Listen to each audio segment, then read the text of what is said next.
All right, let's jump right in today with a focus on cybersecurity, where we're covering a few key stories that highlight how everyday tech intersects with security risks and innovations. First up, we'll dig into that Reddit post about someone trying to hack an old authenticator device, which raises questions about personal security and what happens when old tech lingers around. Then we'll explore Google's Gemini 3.1 Pro AI model and its potential role in boosting cybersecurity efforts. Finally, we'll look at My Casa, a terminal app that emphasizes privacy and home management. It's all about staying secure in an increasingly digital world, so let's get into it. Starting with that Reddit thread on r-hacking, where a user posted about finding an old authenticator device and wondering if they could hack it for other uses. It's fascinating because this post basically shows how curiosity can lead people down a path of potential security pitfalls. The user is asking if they can repurpose this authenticator, which is typically used for two-factor authentication, and that got a bunch of responses debating the ethics and feasibility. While the thread doesn't go into specifics, it highlights how easily accessible old devices can be exploited if not handled properly.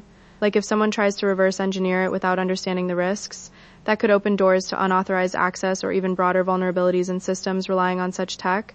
So it's a reminder that we all need to think twice before tinkering with security tools. What really strikes me about this is how it ties into larger issues like the rise of IoT devices that often have weak security.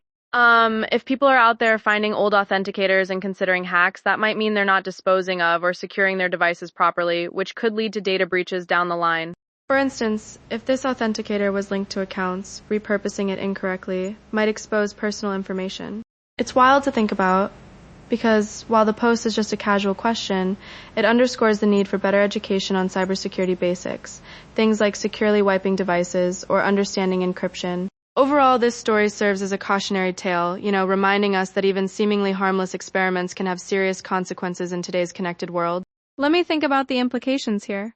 Could this kind of discussion on platforms like Reddit actually inspire more secure practices? On one hand, it's great for community learning, but on the other, it might encourage risky behavior among novices. I was going to say that forums like this could be a double-edged sword, providing knowledge while potentially spreading misuse. Anyway, moving forward, it's clear that as technology evolves, so do the threats, and stories like this push for stronger user guidelines from companies. So if you're listening and have old tech lying around, maybe it's time to check if it's secure or just recycle it properly. Shifting gears to something more innovative.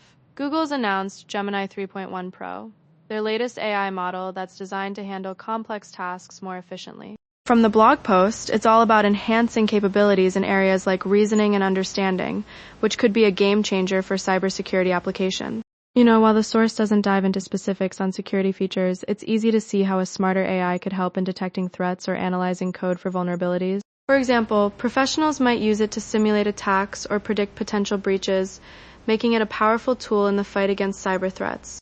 That's really exciting because AI is becoming integral to security, and this model could raise the bar for what's possible.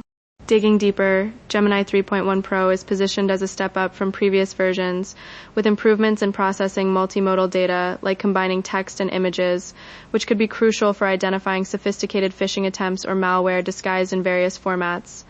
I can't help but wonder how this will play out in real-world scenarios, perhaps helping organizations automate threat detection and response. The source mentions it's built for developers and enterprises, so it might integrate into cybersecurity tools to make them more proactive. That's wild, because if AI can learn and adapt faster than human analysts, it could significantly reduce the time between detecting a threat and mitigating it, potentially saving businesses from major losses. On the flip side, we have to consider the risks.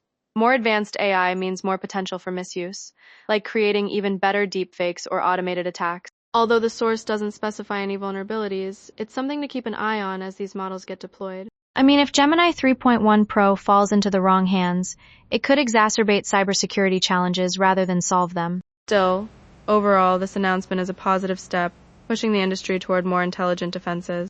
Let's not forget, tools like this could empower everyday users to protect themselves better. So I'm optimistic about its impact. Now let's talk about My Casa, this terminal-based app for tracking your house maintenance, which emphasizes privacy by using a single SQLite file with no cloud involvement. From the GitHub page, it's all about keeping things local, which is a big win for cybersecurity since it avoids the risks associated with data breaches in the cloud. In a world where smart homes are everywhere, My Casa offers a simple, offline alternative for managing appliances and schedules, reducing the attack surface that comes with internet-connected devices. That's genuinely impressive because it puts control back in the user's hands, letting them track everything from furnace filters to project deadlines without worrying about hackers accessing their data. What I like about this is how it addresses common cybersecurity concerns like data privacy and unauthorized access. Since it's run from the terminal and stores everything locally, there's no need for accounts or subscriptions, which means less exposure to external threats. I was going to mention that for folks who are tech savvy, this could be a great way to maintain digital hygiene, especially in an era of increasing IoT vulnerabilities. Plus, the app's design encourages users to stay organized, potentially preventing issues that could lead to bigger security problems, like neglected software updates on home devices. It's a smart, understated tool that shows how simplicity can enhance security. Looking ahead, tools like Mikasa could inspire more developers to create privacy-focused applications, especially as concerns about data collection grow.